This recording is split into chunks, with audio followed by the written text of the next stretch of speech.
আসসালামু আলাইকুম, investing with কবির চ্যানেলে আপনাকে স্বাগতম। আজকের ভিডিওটা খুবই গুরুত্বপূর্ণ, কারণ আজকের ভিডিওতে আমরা বেশ কয়েকটি কনসেপ্ট নিয়ে আলোচনা করব। একটা হচ্ছে ভ্যালু ইনভেস্টিং কনসেপ্ট, একটা হচ্ছে ফিনান্সিয়াল ফ্রিডম পাওয়ার কনসেপ্ট, একটা হচ্ছে আর্লি রিটায়ারমেন্ট কিভাবে পেতে পারেন সেই বিষয়ের কনসেপ্ট, এবং পেব্যাক পিরিয়ড জিনিসটা কি এবং আমাদের জীবনে ইনভেস্টিংয়ে পেব্যাক পিরিয়ডের গুরুত্ব কতটুকু, এই বিষয়গুলো আজকের ভিডিওতে কভার করব। যারা আমার চ্যানেলে নতুন তাদেরকে বলে দিচ্ছি যে এই চ্যানেলটিতে প্রচুর পরিমাণে লার্নিং ভিডিও আছে, দেখতেই পাচ্ছেন স্ক্রিনে। এগুলো সব ফ্রিতে দেওয়া আছে, আপনি এগুলো দেখে আমি শিওর আপনি কিছু না কিছু শিখতে পারবেন।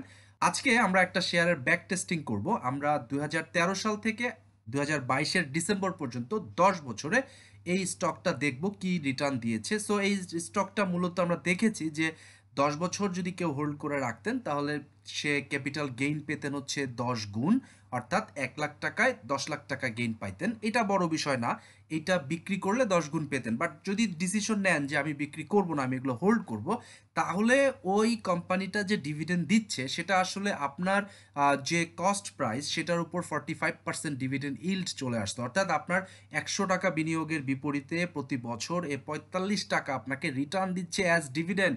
এই রিটার্নটা কিন্তু ট্যাক্স বাদ দিয়ে নেট ডিভিডেন্ড। সো এছাড়াও আগামী 10 বছর এই স্টকটা ধরে রাখলে কিরকম রিটার্ন দিতে পারে, এই বিষয়গুলো আজকের ভিডিওতে আমরা আলোচনা করব। তবে শুরুতেই ডিসক্লেমার অংশটা ভালো করে দেখে নেওয়ার জন্য অনুরোধ জানাচ্ছি। এই ভিডিও দেখে কোনো শেয়ার আপনি কিনবেন না, শুধুমাত্র এডুকেশনাল পারপাসে এই ভিডিওটা আমি তৈরি করেছি। আর মাস্টার দ্য মার্কেট নামের কোর্স যেটা আমি করাই, সেটা যদি করতে চান stockanalystkabir@gmail.com এই ঠিকানা ইমেল করতে পারেন, আর এই ভিডিওর পিন কমেন্টে ডিটেল কোর্স আউটলাইনটা পেয়ে যাবেন। এখন আপনি যে এক্সেল শিটটা দেখতে পাচ্ছেন, এই এক্সেল শিটে আমরা যে কাজটা করেছি যে প্রতি মাসের 1 তারিখে 10,000 টাকা করে আমরা এই স্টকটা বাই করব। এই স্টকটা প্রতি মাসের 1 তারিখে বা 2 তারিখে বা 3 তারিখে, যেদিনই মার্কেট খোলা থাকবে সেই দিন আমরা কিনবো। প্রতি মাসে কিনবো 10,000 টাকা করে। তো ওই দিন যে দাম থাকবে ওই দামটা দিয়ে যদি 10,000 টাকাকে ডিভাইড করি, তাহলে টোটাল নাম্বার অফ শেয়ার পাবো যে ওই মাসে কত পেয়েছি। যেমন ধরেন 1/1/2013-তে এই স্টকটার দাম ছিল 378 টাকা। আপনি যদি 10,000 টাকা দিয়ে কিনতে চান, আপনি টোটাল পেতেন 26টা শেয়ার। তো আপনার কিউমুলেটিভ ইনভেস্টমেন্ট হবে হচ্ছে 10,000 টাকা। পরের মাসে ইনভেস্টমেন্ট টোটাল হবে 20,000, পরে 30,000, পরে 40,000। এভাবে করে করে ইনভেস্টমেন্ট বাড়তে থাকবে, আর এদিকে নাম্বার অফ শেয়ার পাবেন, এবং এগুলো এই জায়গাটায় টোটাল নাম্বার অফ শেয়ারটা কাউন্ট হবে।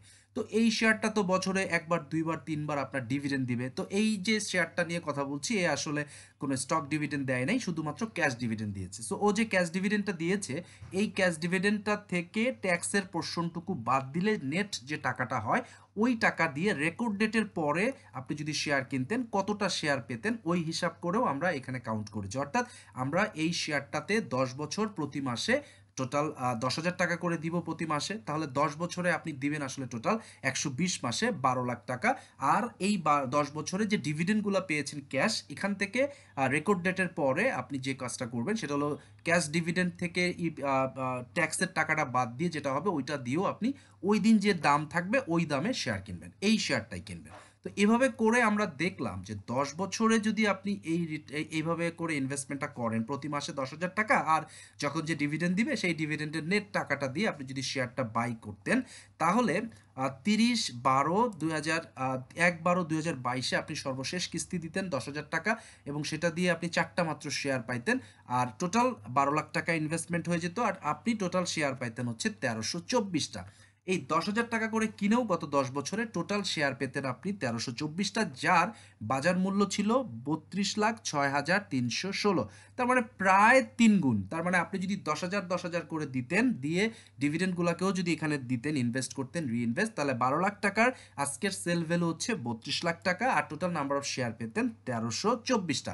সো এই রিটার্নটা এটা খুব একটা লুক্রেটিভ না, বাট যেহেতু আপনি ডিপিএস আকারে যদি চিন্তা করেন, 10,000 টাকা করে যেহেতু ব্যাংকের ডিপিএস আকারে করেছেন, সেই হিসাবে 10 বছরে 3 গুণ রিটার্ন, এটা বিশাল রিটার্ন।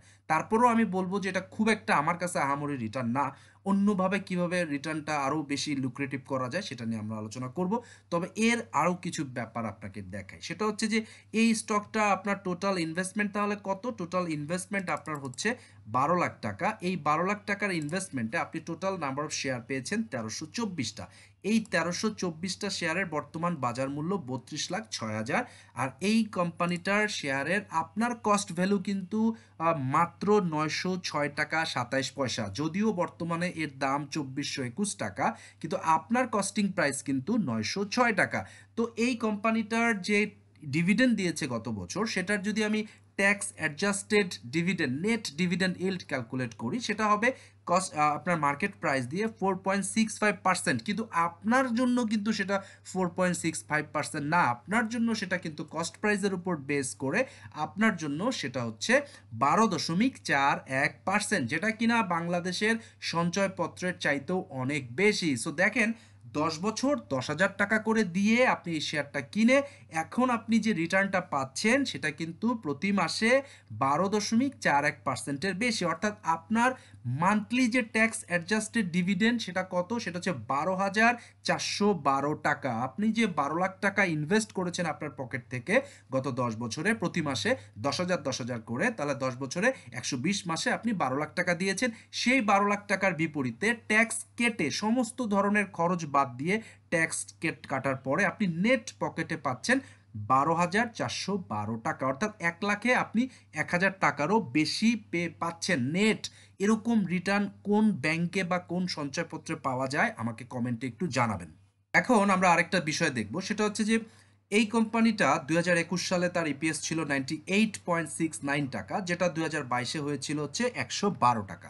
তারপরে 23-এর অ্যানুয়ালাইজড দাঁড়াচ্ছে হচ্ছে 125 টাকা। সো 2022-এ তার গ্রোথ ছিল হচ্ছে 14%, আর 23-এ গিয়ে 11%। তো আমরা ধরে নিচ্ছি যে 10% করে আগামী 2 বছর বা আগামী দিনগুলোতে ও গ্রো করবে। সেই ক্ষেত্রে ওর 24 সালের ইপিএস হবে হচ্ছে 138 টাকা, আর 25 সালের ইপিএস হবে 152 টাকা। তো এই কোম্পানিটা 2021-এ 91% পে আউট মেনটেন করেছিল, 2022-এ 110% পে আউট মেনটেন করেছিল। তো আমরা ধরে নিচ্ছি ও আগামীতে 90% করে পে আউট মেনটেন করবে। সেটা করলেও তার ডিভিডেন্ড হবে 113 টাকা, 124 টাকা এবং 25 সালে 137 টাকা। তো আপনার যেহেতু টোটাল নাম্বার অফ শেয়ার হচ্ছে 1324, সেহেতু আপনি টোটাল ডিভিডেন্ড পাবেন ট্যাক্স অ্যাডজাস্টেড ডিভিডেন্ড। ভালো করে মনে রাখেন, ট্যাক্স বাদ দিয়ে নেট যে ডিভিডেন্ডটা পাবেন সেটা হচ্ছে 2023-এ পাবেন 1,34,661 টাকা, 24 সালে গিয়ে আপনি পাবেন 1,47,758 টাকা এবং 25 সালে আপনি পাবেন 1,63,249 টাকা। এই ডিভিডেন্ডটা আসলে কেমন ডিভিডেন্ড সেটা যদি আমরা দেখি, সেটা হচ্ছে যে দেখেন, এই ক্ষেত্রে আপনার যে ঘটনাটা ঘটবে, 22 সালে গিয়ে আপনি 12,414 টাকা করে মান্থলি পেয়েছেন, আপনার ডিভিডেন্ড ইল্ড ছিল হচ্ছে 12.41%, আর 23 সালে গিয়ে আপনি টোটাল মান্থলি পাবেন 11,220 টাকা, 11% হচ্ছে আপনার ডিভিডেন্ড ইল্ড। 24-এ গিয়ে 12,310, আর 25-এ গিয়ে 13,604, ডিভিডেন্ড ইল্ড কিন্তু 13.61%। সো ডিভিডেন্ড ইল্ড দিয়ে এই কোম্পানিটা আপনাকে সঞ্চয়পত্রের চাইতে বেশি ডিভিডেন্ড ইল্ড দিচ্ছে, এটা তো বোঝাই যাচ্ছে। এছাড়াও আপনি কি করেছেন, মান্থলি 10,000 টাকা করে ইনভেস্ট করে 12 লাখ টাকার বিপরীতে আপনার এখনকার কর্পাসটা বা সেল ভ্যালু কিন্তু 32 লাখ টাকা। সো এসআইপির মাধ্যমেও আপনি যদি জাস্ট 4টা স্টকে এই কাজটা করতেন অথবা 3টা স্টকেও করতেন, আপনার এই মুহূর্তের কর্পাস হচ্ছে 96 লাখ টাকা হতো এবং আপনার মান্থলি যে এখান থেকে যে রিটার্ন ডিভিডেন্ড আকারে সেটা দাঁড়াতো হচ্ছে আপনার 12 গুণন 3, তার মানে 3 × 36,000, তার মানে 36,000 টাকা কিন্তু আপনি পেয়ে যেতেন। সো ফিনান্সিয়াল ফ্রিডমের যে ব্যাপারটা বলছি, এটা কিন্তু এসআইপি 10,000 করে করলেও কিন্তু এটা পাওয়া যাচ্ছে। সো এই পদ্ধতিটা আমি তাদের জন্য প্রিফারেবল বলবো যাদের আসলে একবারে 1 লাখ 2 লাখ 3 লাখ টাকা ইনভেস্ট করার সুযোগ নাই। তারা মান্থলি বেসিসে যদি 10,000 করতে চান, তাদের জন্য এই সুবিধাটা। এবার আমরা একটা কাজ করব, এই কোম্পানিতে আমরা 1 লাখ টাকা একবারে ইনভেস্ট করব, মান্থলি বেসিসে কিচ্ছু করব না। আমি শুধুমাত্র 1 লাখ টাকা একবারের জন্য ইনভেস্ট করব, তারপরে দেখব আসলে আমি কি রিটার্নটা পাই। 2013 সালের 1 জানুয়ারি আপনি যদি 1 লাখ টাকা ইনভেস্ট করতেন এই কোম্পানিটাতে, তাহলে আপনার দেখেন 1 লাখ টাকায় আপনি শেয়ার পেতেন হচ্ছে 265টা। এই 265টা শেয়ার পাইতেন 1 লাখ টাকা ইনভেস্ট করলে।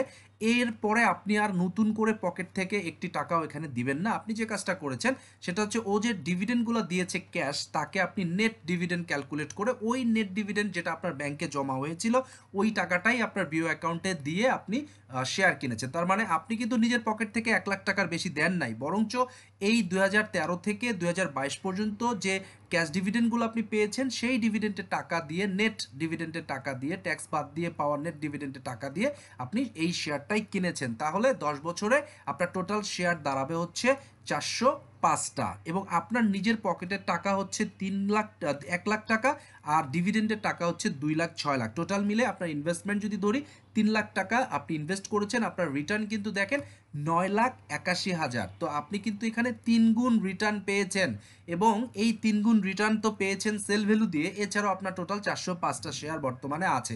এখন এই 405টা শেয়ার আপনি ডিভিডেন্ডের টাকা দেওয়ার পরে আপনি 405টা পেয়েছেন। এখন যদি আপনি ডিভিডেন্ডের টাকা না দিতেন, আপনি যে 1 লাখ টাকার শেয়ার কিনেছিলেন ওইটাই যদি থাকতো, আর ডিভিডেন্ডের টাকা যদি আপনি খেয়ে ফেলতেন, তাহলে যে ঘটনাটা ঘটতো, তারপরও আমি বলবো আপনি 6,41,000 টাকার বর্তমান সেল ভ্যালু দাঁড়াইতো। তার মানে আপনি স্টিল 6 গুণ রিটার্ন পেতেন। কিন্তু এইখানে যেখানে আপনি 1 লাখ টাকার বিপরীতে আপনি রিইনভেস্টের মাধ্যমে 1 লাখ টাকার বিপরীতে মূলত 9,81,000 টাকা রিটার্ন পেয়েছেন। সো ডিভিডেন্ডের টাকাটা আপনি যদি এখানে না দিতেন, তাহলেও আপনি 6,41,000 পেতেন, মানে 6 গুণেরও বেশি রিটার্ন পেতেন। তার মানে পে ব্যাক পিরিয়ড বা ভ্যালু ইনভেস্টিংয়ের যে কনসেপ্টটা, মাল্টিব্যাগার রিটার্ন কনসেপ্টটা, এটা আপনি বুঝতে পারছেন। এখন আমরা ফিনান্সিয়াল ফ্রিডম বা আর্লি রিটায়ারমেন্টের কনসেপ্টটা নিয়ে যদি একটু বলি, তাহলে হচ্ছে এই 1 লাখ টাকার ইনভেস্টমেন্ট আপনার দাঁড়িয়েছে হচ্ছে 405টা শেয়ারে টোটাল ভ্যালু 9,81,000 টাকা। আপনার পার শেয়ারের কস্ট ভ্যালু কত? আপনার কস্ট ভ্যালু মাত্র 246 টাকা 90 পয়সা। ওর মার্কেট প্রাইস কিন্তু এই 2,421 টাকা, বাট আপনার কস্টিং কিন্তু মাত্র 246 টাকা। তাহলে আজকে যিনি কিনবেন 2,421 টাকা দিয়ে এই শেয়ারটা, তার জন্য ডিভিডেন্ড ইল্ড কিন্তু মাত্র 4.65%। এই জন্য ওনার কাছে এটা পছন্দ না। উনি বলবে এত দামি শেয়ার কিনে লাভ কি, আমার তো ডিভিডেন্ড ইল্ড পাচ্ছি না, এর চাইতে ব্যাংক কিনবো, মিউচুয়াল ফান্ড কিনবো, বা অন্য যে কোনো শেয়ার কিনবো। কিনেন ভাই, কোনো আপত্তি নাই। কিন্তু যে ব্যক্তিটা 2013 সালে মাত্র 1 লাখ টাকার এই শেয়ারটা কিনেছিলেন, তার জন্য ডিভিডেন্ড ইল্ড কিন্তু প্রতি 100 টাকায় 45 টাকা। তার মানে তিনি 2013 সালে জানুয়ারি মাসে যে বিনিয়োগটা করেছিলেন, সেই বিনিয়োগের বিপরীতে প্রতি 100 টাকায় বছরে 45 টাকা নেট রিটার্ন পাচ্ছেন, ক্যাশ রিটার্ন পাচ্ছেন। এবং ওনার 1 লাখ টাকা বছরে যে টাকা দেয়, তাকে যদি মান্থলি কনভার্ট করি, ওনার 1 লাখ টাকা থেকে মাসে উনি 3797 টাকা ক্যাশ ডিভিডেন্ড রিটার্ন পাচ্ছেন। এখন আপনি বলেন, বাংলাদেশের বাজারে এরকম রিটার্ন কে দিবে? অথবা এই জায়গাটায় আপনি খেয়াল করেন, এরকম 1 লাখ টাকা 1 লাখ টাকা 1 লাখ টাকা করে যদি 5টা শেয়ারে আপনি যদি ইনভেস্ট করতেন, তাহলে আপনার এই মুহূর্তে 45 লাখ টাকার পোর্টফোলিও থাকতো। এবং আপনি 1 লাখ টাকায় যদি আপনি আপনার 3797 টাকা পেয়ে যান, আপনার 5 লাখ টাকা আপনি পেতেন 5 গুণন 3 মানে 16,000-এর উপরে, বা 17,000 টাকা আপনি শুধুমাত্র মান্থলি বেসিসে ডিভিডেন্ড পেতেন আপনার 5 লাখ টাকা ইনভেস্টমেন্টের বিপরীতে। সো এখন আমরা আরেকটা জিনিস দেখব, সেম ঘটনা একটু আগে যেটা বলেছি যে 21 সাল 22 এবং 23-এর যে ইপিএসটার একটা ফোরকাস্ট ক্যালকুলেশন করেছি, ডিভিডেন্ড যা পাবেন তার শেষে আপনার এখানে ট্যাক্স অ্যাডজাস্টেড ডিভিডেন্ড যা পাচ্ছেন এখানে দেওয়া আছে। এবার আমরা যদি দেখি যে আপনার ডিভিডেন্ড ইল্ড কেমন আসে, তাহলে যদি দেখেন যে আপনার 2022 সালে আপনার এই 1 লাখ টাকার বিপরীতে আপনি মান্থলি বেসিসে পেয়েছিলেন হচ্ছে 3797 টাকা, যার বিপরীতে আপনার ডিভিডেন্ড ইল্ড এসেছিল 45 টাকা। আর 23 সালে এটা 41 টাকা হবে, একদম কনজারভেটিভ ধরে বলা হয়েছে। 24-এ গিয়ে 45 এবং 25-এ গিয়ে 49। এবং এই কোম্পানি এই জিনিসটা আরেকবার একটু বুঝি। এর মানে হচ্ছে 2013 সালে আপনি যে 1 লাখ টাকা ইনভেস্ট করেছিলেন এই কোম্পানিটাতে, ম্যারিকো বাংলাদেশে, এই কোম্পানিটা আজকের দিনে আপনার 100 টাকা রিটার্নের বিপরীতে 45 টাকা রিটার্ন দিচ্ছে। এই 45 টাকা ক্যাশ রিটার্ন। আপনি যদি ব্যবসায়ী হয়ে থাকেন, বা আপনি যদি চাকরিজীবী হয়ে থাকেন, বা আপনি যদি একজন রেশনাল পিপল হয়ে থাকেন, আপনি আমাকে একটা কথা বলেন যে আপনার 100 টাকায় যদি 1 বছরে 45 টাকা রিটার্ন দেয়, আপনার বর্তমানে পেব্যাক পিরিয়ড কত? আপনার বর্তমান পেব্যাক পিরিয়ড মাত্র 2 বছর। অর্থাৎ মাত্র 2 বছরের ডিভিডেন্ড দিয়ে আপনার টোটাল ইনভেস্টমেন্ট উঠে যাবে এখন। তাহলে এরকম পেব্যাক পিরিয়ডের রিটার্ন আপনি কোথায় পাবেন? আর আপনার রিটায়ারমেন্ট কনসেপ্ট যদি চিন্তা করেন, যে 13 সালে যিনি এরকম মাত্র 10 লাখ টাকায় 10টা শেয়ার এরকম যদি কিনে থাকেন, সেই শেয়ারগুলোও যদি এরকম রিটার্ন জেনারেট করে, তাহলে ওনার অলরেডি উনি আর্লি রিটায়ারমেন্টে যাওয়ার জন্য অনেক দূর এগিয়েছেন কিনা, ওনার ফিনান্সিয়াল ফ্রিডম উনি অলরেডি পেয়েছেন কিনা, এই জিনিসটা আপনারা আমাকে কমেন্টে জানাবেন। আমার ধারণা উনি পেয়েছেন, আপনি একটু কমেন্টে জানাবেন।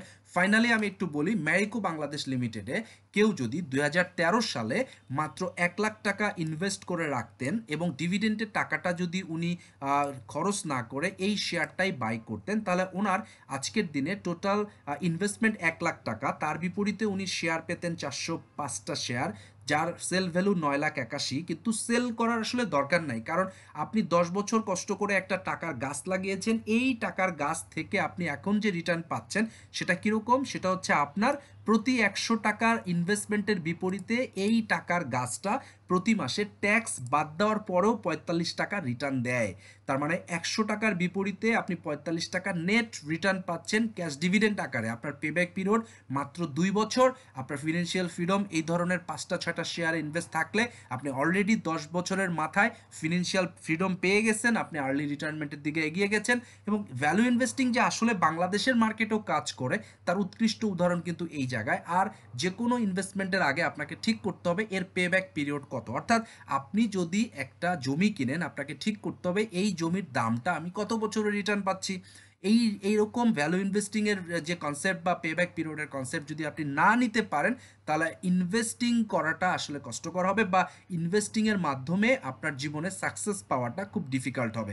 সো আমার ধারণা ইনভেস্টিংয়ের কনসেপ্ট, ভ্যালু ইনভেস্টিংয়ের কনসেপ্ট আপনি বুঝতে পেরেছেন। এবং এখন প্রশ্ন হচ্ছে যে আগামী 10 বছর এই স্টকটা যদি কেউ ধরে রাখে কেমন রিটার্ন পাবে, বা আগামী 10 বছর এই শেয়ারটা আমি দেখলাম কনজারভেটিভ ওয়েতেও যদি কেউ চিন্তা করি এত বেশি ক্যাশ ডিভিডেন্ড প্রোভাইড করবে, আপনার এই টাকা আপনি রাখতে পারবেন না। কারণ হচ্ছে আপনার কস্টিং প্রাইস কিন্তু বুঝতে হবে, আপনার কস্টিং কিন্তু মাত্র 246 টাকা। এই 2400 টাকা কিন্তু আপনার কস্টিং না, আপনার কস্টিং হলো 246 টাকা। আর ও আগামী 5 বছরে 250 টাকা বা 300 টাকা শুধু ডিভিডেন্ড দিবে। তার মানে আপনি আপনার টোটাল রিটার্নটা তো এরপরে 2026-27-এ গিয়ে আপনি তো 1 লাখ টাকার বিপরীতে 1 লাখ টাকাই পাওয়া শুরু করবেন সো প্রতি বছরে। সো সেই হিসাবে আপনার ডিভিডেন্ড ইল কিন্তু 80%, 90% বা 100%ও পার হয়ে যাবে উইদিন নেক্সট 10 ইয়ার্স, যদি এই কোম্পানিটা টিকে থাকে আগামী 10 বছর। এখন এই কোম্পানিটা আগামী 10 বছর টিকে থাকবে কিনা, বা আমি যেহেতু 13 সালে ইনভেস্ট করতে পারি নাই, তো আমি এরকম শেয়ার কিভাবে খুঁজে বের করতে পারি, এর জন্য আপনাকে ভ্যালু ইনভেস্টিং শিখতে হবে, ফান্ডামেন্টাল অ্যানালাইসিস শিখতে হবে। এটা যদি শিখতে চান আমার চ্যানেলে যেতে পারেন, আমার চ্যানেলে প্রচুর লার্নিং ভিডিও আছে যেগুলো ফ্রিতে আপনি শিখতে পারবেন। এছাড়াও পৃথিবীতে অনেক চ্যানেল আছে, ইউটিউবে লার্নিংয়ের বিশাল বড় প্ল্যাটফর্ম আছে, আপনি চাইলে সেখান থেকে ফ্রিতে শিখতে পারেন। এছাড়াও আমার কাছ থেকে যদি আলাদা করে শিখতে চান আমি আপনাকে শিখাতে পারি। আমার মাস্টার দ্য মার্কেট কোর্সে আপনি চাইলে এনরোল করতে পারেন। আমার মাস্টার দ্য মার্কেট কোর্সের এনরোল করার জন্য আপনাকে stockanalystkabir@gmail.com এই ঠিকানা ইমেল করতে হবে। আর এই ভিডিওটার পিন কমেন্টে আপনি ডিটেল কোর্স আউটলাইন পেয়ে যাবেন, আমার সাথে কন্ট্যাক্ট করার ঠিকানাটাও পেয়ে যাবেন। সো যদি আপনার আগ্রহ থাকে আমার সাথে কন্ট্যাক্ট করুন, আর না থাকলেও কোনো সমস্যা নেই, আমার চ্যানেলের এই ভিডিওগুলো দেখা শুরু করুন। ফ্রিতে আপনি অনেক কিছু শিখতে পারবেন বলে আমি মনে করি। দর্শক, সর্বশেষ আবারও বলছি যে ইনভেস্টিং যারা করে বা ট্রু সেন্সে যারা ক্যাপিটাল মার্কেট থেকে সত্যিকার অর্থে বড় কিছু করেছে, তারা ম্যাক্সিমামই বা 90%ই তাদের ভ্যালু ইনভেস্টিংয়ের মাধ্যমে লং টার্ম অ্যাপ্রোচেই করেছে। শর্ট টার্ম ট্রেডিং জিনিসটা ভালো, লুক্রেটিভ, কিন্তু এটা খুবই রিস্কি এবং এই জায়গাটায় সাকসেস রেট খুবই কম। 100তে 5 জনের বেশি সাকসেস কেউ পায় না। 95% মানুষ কিন্তু শর্ট টার্ম ট্রেডিং করতে গিয়ে লস করে এবং মার্কেট থেকে একটা পর্যায়ে চলে যায়। আপনি দেখেন বাংলাদেশের মার্কেটে বর্তমানে 14 লাখ বিও অ্যাকাউন্ট, এটা কিন্তু 10 বছর আগে 20 লাখের উপরে ছিল। সো মার্কেট থেকে যে 6-7 লাখ লোক চলে গেলেন, এরা কিন্তু ভ্যালু ইনভেস্টিং করে বা লং টার্ম অ্যাপ্রোচে করে ধরা খেয়ে চলে গেছেন, ব্যাপারটা তা না।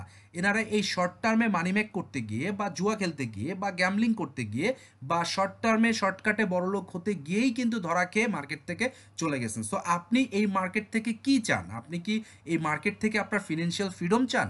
আপনি কি আর্লি রিটায়ারমেন্টে যেতে চান? যদি সেটা চান তাহলে আপনাকে ফান্ডামেন্টাল অ্যানালাইসিস এবং লং টার্ম অ্যাপ্রোচের বিনিয়োগটাই শিখতে হবে, করতে হবে, প্র্যাকটিস করতে হবে বলে আমি মনে করি। সো আশা করছি ভিডিওটা আপনার ভালো লাগছে, আপনার ভবিষ্যৎ উন্নতি কামনা করছি এবং আপনি যেন লং টার্মের ইনভেস্টর হতে পারেন বা ভ্যালু ইনভেস্টিং কনসেপ্টটা বুঝতে পারেন এবং আপনার জীবনের ফিনান্সিয়াল ফ্রিডমটা খুব তাড়াতাড়ি পেতে পারেন, এই দোয়া করে আমি এখানেই বিদায় নিচ্ছি। সবাই ভালো থাকবেন। আল্লাহ হাফিজ।